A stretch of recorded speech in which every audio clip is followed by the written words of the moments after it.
भाई जो गुरु बचन पे डट गे, कट गे फंद 84 के। जो इस पुस्तक को पढ़कर दीक्षा लेकर मर्यादा में रहकर साधना करेगा, उस परिवार में कभी अकाल मृत्यु नहीं होगी, वो परिवार सदा सुखी रहेगा। इस पुस्तक को पढ़ने से उजड़े परिवार बस जाएंगे, क्योंकि पुस्तक को पढ़ने के बाद ज्ञान होगा, ज्ञान के बाद में सतगुरु से उपदेश लेगा, और उपदेश लेने के बाद फिर वो आत्मा जो पहले चैन समोकर था, सिगरेट पे सिगरेट, तमाकू पे तमाकू पिया करता था, उस आत्मा को यदि कोई दूसरा व्यक्ति भी सिगरेट पी रहा होगा, बीड़ी पी रहा होगा, धुआं से नफरत हो जाएगी, धुआं से नफरत है। आप पहले कितनी ही शराब पिया करते थे, अब आपको शराबी से नफरत हो जाएगी, शराबी से। क्योंकि सतगुरु उपदेश के बाद अपने भगत के घट में बैठ जाता है, और जब सतगुरु अपने भगत के हृदय में बैठ जाता है तो यह काल वहां से बाहर निकल जाता है। क्योंकि हमें हर प्रकार के कुकर्म करने की प्रेरणा काल करता है, और जब सतगुरु काल को भगत के घट से बाहर निकाल देता है और स्वयं विराजमान हो जाता है, तो फिर भगत के अंदर ये कुप्रेरणाएं नहीं उठती हैं, और भगत उन सभी विषय विकारों से, उन व्यसनों से, उन बुराइयों से बचकर अपने जीवन को सुखमय बना लेता है। इस पुस्तक को पढ़ने से उजड़े परिवार बस जाएंगे। जिस परिवार में यह पुस्तक रहेगी, इसको पढ़ेंगे, जिस कारण से नशा अपने आप छूट जाएगा, क्योंकि इसमें ऐसे ऐसे प्रमाण हैं जो आत्मा को छू जाते हैं। शराब, तंबाकू तथा अन्य नशे के प्रति ऐसी घृणा हो जाएगी कि इनका नाम लेने से रूह कांप जाया करेगी। पूरा परिवार सुख का जीवन जिएगा, जीवन का सफर आसानी से तय होगा, क्योंकि जीवन का मार्ग साफ हो जाएगा, पूरा परिवार सुखमय हो जाएगा। कैसे? जैसे पहले एक पिता जो शराब का आदी था, नशे का आदी था, जितना पैसा वो कमाया करता था, उसका 70% हिस्सा वो शराब में, नशे में, तमाकू में, बीड़ी और गुटखे में बर्बाद कर दिया करता था।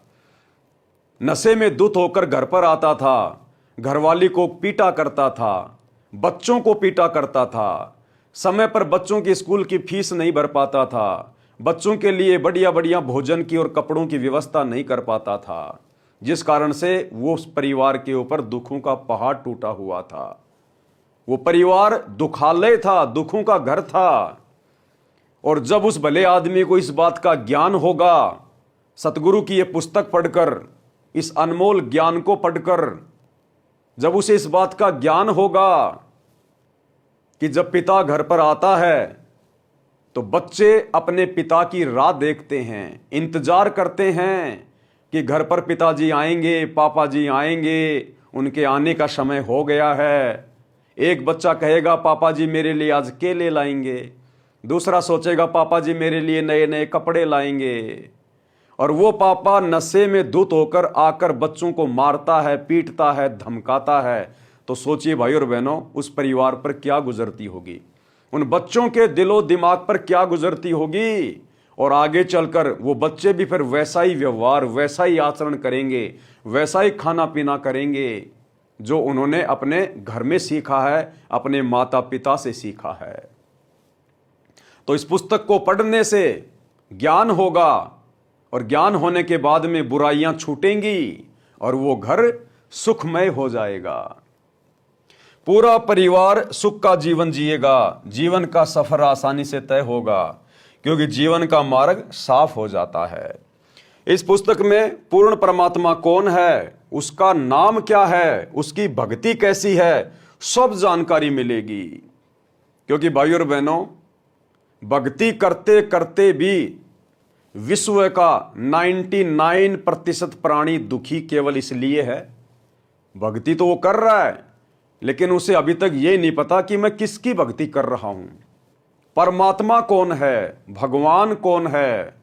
अरे भक्ति तो उसके बाद शुरू होगी जब हमें यह पता चलेगा कि भगवान कौन है, भक्ति किसकी करनी चाहिए, सबसे सर्वशक्तिमान सुख का सागर परमात्मा कौन है।